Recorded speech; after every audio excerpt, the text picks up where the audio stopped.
we got in our monster bass bag.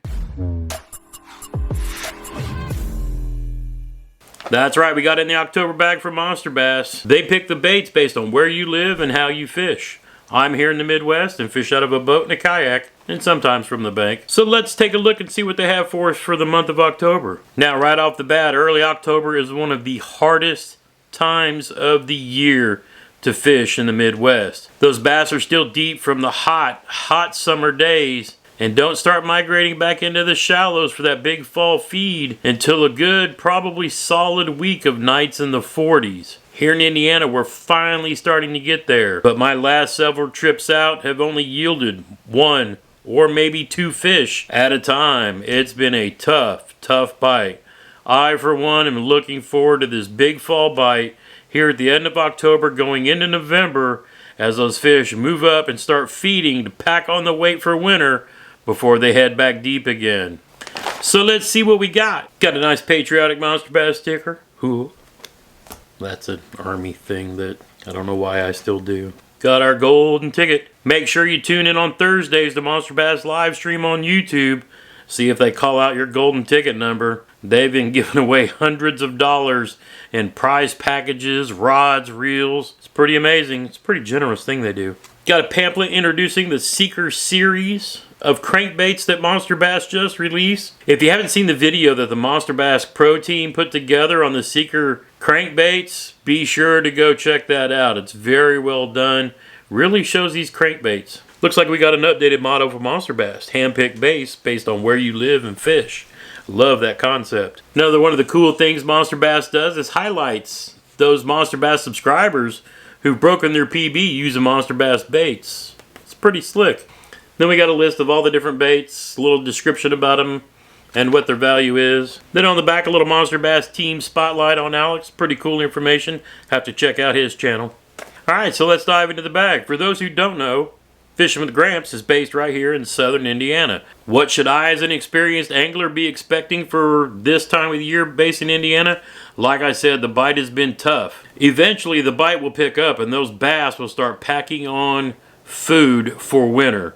They're going to be going after those shad that spawned a couple months ago and any crawfish they can find. But in the beginning of the month, I'd expect you to have to fish a little slower, a little finessey if you will, because the bass right now are really hard to catch. They're just not moving. So this bag's got to be a kind of a combination of things to fish slow, but also be able to handle when things really pick up. Now, a lot of the stuff in the September bag kind of geared for that slowing down, and this will be a bag where things start heating up, but you're still fishing slow pretty much early in the month of October. So let's see what we got. I'm gonna go through and start with the slow baits first. The things that I'd expect us to have to start with such a slow presentation. Oh, something else I didn't see. A coupon for a free crankbait from Excite Baits. That's pretty cool. It's got a little code on the back of the card when you check out. Thanks. Alright, so now that I get everything sorted between slow and fast, let's get started. It looks like I'm about 3 and 3, with one of them kind of being a little in between, which is kind of cool. One of the things I love is the baits come in one of these reusable bags. Makes it nice if you're fishing out of a kayak or even on the bank. If you know where you're going, you can just throw some stuff in and take it with where you go. After you collect these over time, you can sort soft plastics and all kinds of stuff into them. Makes it really handy. Alright, first off, something we fish fairly slow, fairly finessey, but it's one of the hottest baits to come out in bass fishing in a long time, actually. We're talking about the Ned rig. Now, there's a couple of different things that make up a Ned rig.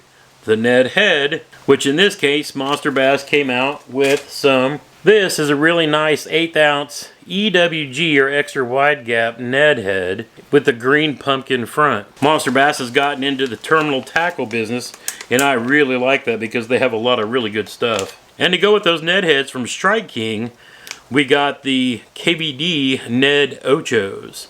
And these are in an Okeechobee crawl. Now, as I tried to film this video earlier on the water, I've actually already got one rigged up. But the wind kept blowing me around. I couldn't get the boat to sit still, and I couldn't take any solid video without so much wind noise. So as you can see, it's blue on the top or green pumpkin on the bottom, or you can rig it the other way around if you want. And as you can see on this EWG hook, it makes it weedless, which is really nice. Now I'm going to do something a little different, and that's why I'm in the garage this time, because I didn't want to actually carry all my rods into the fishing man cave. I figured we'd just do this video from the boat right here in the garage. So how does old Gramps fish the Ned rig? And there's a couple of different ways you can do this, but I use a spinning rod on this one. Since I have aging eyes, I have HiViz Seaguar Braid, and that braid is connected to about a 4-foot fluorocarbon leader. I really don't like using braid. I can't stand it most of the time. But in this case, I like it for the high vis of the braid because, you know, for my aging eyes, it just makes it that much easier to see. Another option would be to grab a spinning reel that's full of fluorocarbon. Both work really well. But for my eyes, I tend to go with the one with the braid on it. But that doesn't mean I don't throw this a ton. Just because. So that's the Ned rig. They gave us the baits and they gave us the gear we needed to fish it. Very nice. Now next up is the Coontail by Big Bite Baits. And a lot of people when they first glance at this may not realize how versatile this little bait is. It's not really a stick bait. It's not really a swim bait. It's a worm with lots of different ridges in it. But it can be fished in so many different ways. Now this coontail is watermelon with red flake. It's got a solid head for holding the hook and the eye of the hooks. And as you can see, it's got a pretty bulbous little tail down there. So how am I going to fish this? Well, I'm going to fish this several ways. Because remember, we're talking about slow to fast. And right now, I'm still in the slow part of the year. Now one of the ways is on my Team Loose Custom Black rod here, which I often use for a Carolina rig. What's a Carolina rig, you say? So Carolina rig's made up of a few different components. A sinker, in this case, this MONSTERBASS 5/8 ounce sinker with a bead, with that line connected to a swivel. So my main line is 17-pound Seaguar AbrazX. Then I have a swivel, and then connected to the swivel, I have about a 4-foot leader of monofilament. I think this is about 12-pound monofilament. Why monofilament? Because it tends not to just sink in the water or stay neutrally buoyant. And at the end of that, I have a 3/0 EWG hook. You can use a worm hook for this if you want, but I will take this and I will fish this coontail on the end of a Carolina rig. And this works whether you're bank fishing or from a boat or kayak, because if you're standing on a bank, say at a point on a lake or a pond, you can throw this out and drag it up the point while you have this sinker dragging across the bottom. This coontail will be floating above it while this is down on the bottom kicking up the dust and whatnot from the bottom, making a little action.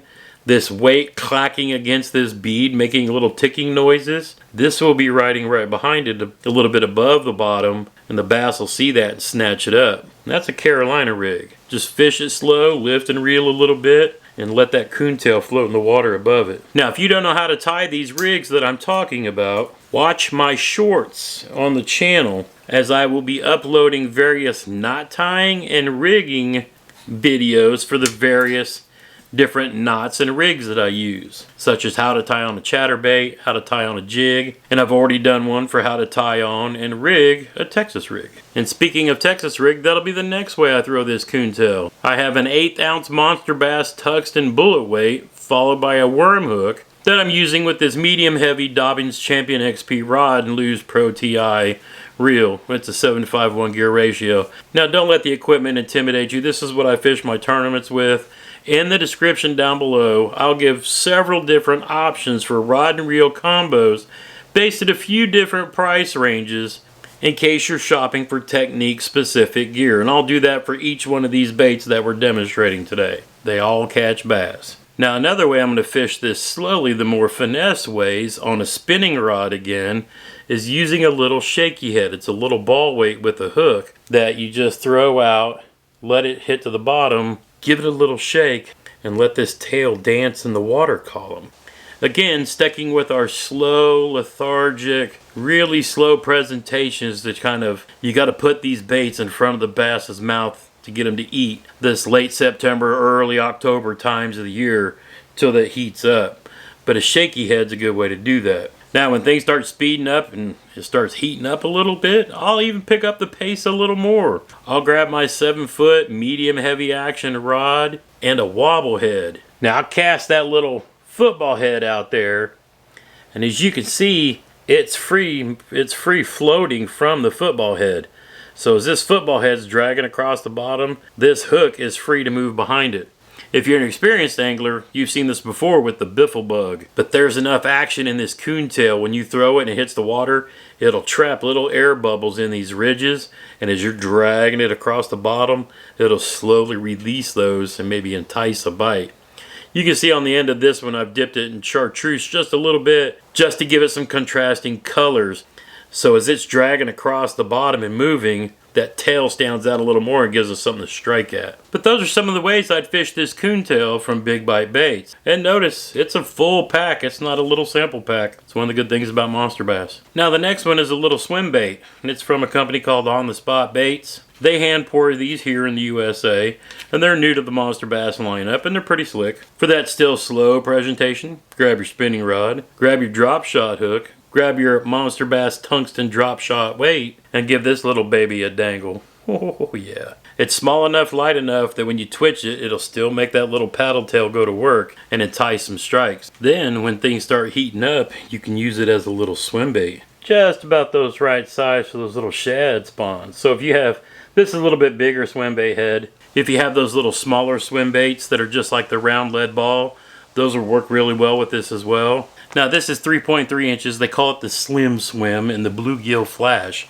Now one of the places I really expect this one to shine, again, imitating those shad spawn, is on the back of a jackhammer. But not just any jackhammer, a stealth blade jackhammer with a smaller blade because of this smaller paddle. Normally, if I'm going to throw a paddle tail bait on a jackhammer that's got the bigger blade, I turn the bait upside down so the paddle tail doesn't go counter to the blade, because the front blades of bigger chatterbaits throw off a bigger disturbance. This little jackhammer blade, as small as it is, and as you can see with that skirt trimmed up a little bit up towards the hook, that is going to make a deadly combination. That's to catch some fish. This should also do well on the back of spinner baits and some buzzbait. And speaking of buzzbaits, my favorite all-time Strike King buzzbait, the Buzz King Triple Blade. Well, I've got one here in the package, but I've actually got one tied here on my topwater rod. And as you can see, it's got that triple blade. I really like this. Now on the back of these, I like throwing the Strike King Menace. These two little paddle tails just give it a nice little kick as it's coming through the water. Now one of the common mistakes I see people make with this buzzbait is burning it too fast. This triple blade is meant to be fished slow. And when you cast it out, before you actually start fishing, cast it out, reel it in fast, and then cast it out again and reel it in as slow as you can to keep those blades turning. You're going to notice the difference when you work this really slow. You're going to hear the plop, plop, plop, plop, plop, plop, plop. It's a really slow pop. It doesn't take much speed at all to keep that plop, plop going on top of the water, and it's going to entice some strikes. Now I'm fishing this one on a Dobbins Caden rod. It's a medium, heavy, moderate fast action rod, meant for crankbaits, topwaters, things like that. But again, in the description down below, I'll give you a couple of different options at different price points. Using this 7:3 gear ratio KVD reel from Lew's, I really like this reel. I'll be doing a review on it soon. It actually caught me my biggest bass of the year so far, and it's probably one of my less expensive reels. But again, buzzbait, always great for this time of year. Now next up from Castaic Baits, we have the Vicious Extreme Vibration 65, or they call it the CXV 65 lipless crankbaits. It's a limited edition color, custom painted by Messer Baits. This one's the black and blue. It's a 1/2 ounce sinking lipless crankbait, and this CXV series has a very unique dual line tie setup to allow for more shallow running depths using the front tie on or the deeper running rear. That's really interesting. It's cool. Now these are designed to sink and will sit on the chin of the crankbait if allowed to drop all the way to the bottom, so that you can rip it up from the bottom using a big jigging action. And as you can see from the chin here, that's how it was designed to do, was go down and sit on the bottom and then be ripped up. And a lot of people don't do that very often with these lipless crankbaits. They'll just cast them out and reel them in like you're reeling a spinner bait. But one of the things I like to do is cast it out, let it sink, and then just rip it straight up. So if you're coming over the top of grass or along rocks, it'll come shooting up, and then when you drop your rod tip again, it'll just dive straight back down, and that's a lot of time when those fish will react on it. It's got super sticky sharp hooks, but let me put them in my hand, and they say they've been working on this sound that they've been tuning for the last 10 years. But these are made in McKinney, Texas. Those hooks are super sharp. But this black and blue would be really good in really stained water. Now this next one, you can see I've already got tied on my crankbait rod. But this is an Excite Baits XB5. It dives 2 to 5 feet. It's got a weight transfer system in it and a distinctive sound. These hooks are going to be the death of me. Ow. You can hear that. It's got a single heavy knocker.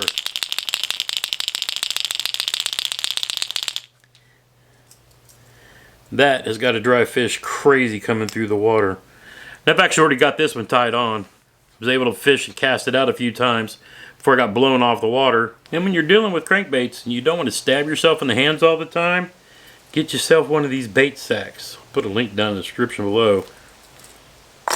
Makes it real nice for carrying your crankbaits on your crankbait rod. As you can see here, I have a Dobyns Champion XP. This is the Boom Boom Rambanus crankbait rod. I've got it paired up with a Shimano Corrado DC, and this is the 6-gear ratio. And again, in the description I'll put some various options in there. And again, if you're not a person who uses bait casters, your moderate action spinning rod will throw crankbaits just fine. And last but not least, the Monster Bass Seeker. Good looking crankbait. I'm not going to dig it out, get into all the details of it. They did a full launch video on these Seekers, and they are awesome. They come in 3 different series for different levels of diving, and all unique different colors for each level too. It's really slick. Again, go watch that video.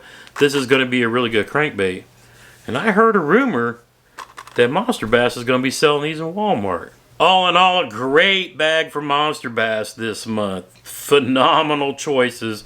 Geared up for the fishing that's slow at the beginning of the month, and hopefully for those things that speed up at the end of the month. Drop me a comment down below. What do you think of this month's bag? I thought they did a great job. From now on, when I do these reviews and bundles and bags like this, since we're far enough along in the beginner bait casting series, and if you're just here for the unboxing and you're brand new to the channel, you may not know what I'm talking about. Over this last year, I started a beginner fishing series where we started the very first episode with a Zebco, worms, and a bobber to catch fish, and have been working our way progressing through to beginner bass fishing skills. Starting with spinning rods and going through various different rigs and ways to catch bass, and now we're working our way through basic bait casting. So as we start doing these from now on, in the description below, I will start putting various combos, rod, reel, and line, that I recommend for each of the various techniques that we get in the bags every month. And I'll do a mix of different price points so that we can hit everybody from the very beginning angler to those who may be more experienced and looking to upgrade their gear and equipment. I think Monster Bass did a phenomenal job this month, and I'm looking forward to see what 2022 has in store. Rick and the crew are looking at upping their game every month, listening to our feedback, which is important. It's awesome that they have great merch. They have the best customer service there is, but they listen to us talking about these bags every month and adjust and improve, in my opinion, every month that we go along. There's been some stuff that I didn't like in past months, but this month for me, they knocked it out of the park. I fully believe that anybody can catch a fish on any one of these baits that came in this bundle. If you like videos like this, be sure to hit that thumbs up button. YouTube has been suppressing the views on my channel. I don't know if it's because I used to have hunting videos, which I've taken all down. I don't know if it had anything to do with videos around the pew-pews that I used to have on the channel. But my views have been way down, even though the comments from you guys still rolling strong. This platform does not seem to be showing my videos to very many people. If you guys hit that thumbs up and share, hey, that'll help go a long way. Get these videos in front of new anglers who might want to learn some of these tips and tricks and things that we talk about here on Fishing with Gramps. Until next time, get outside when you can and make a memory, one cast at a time.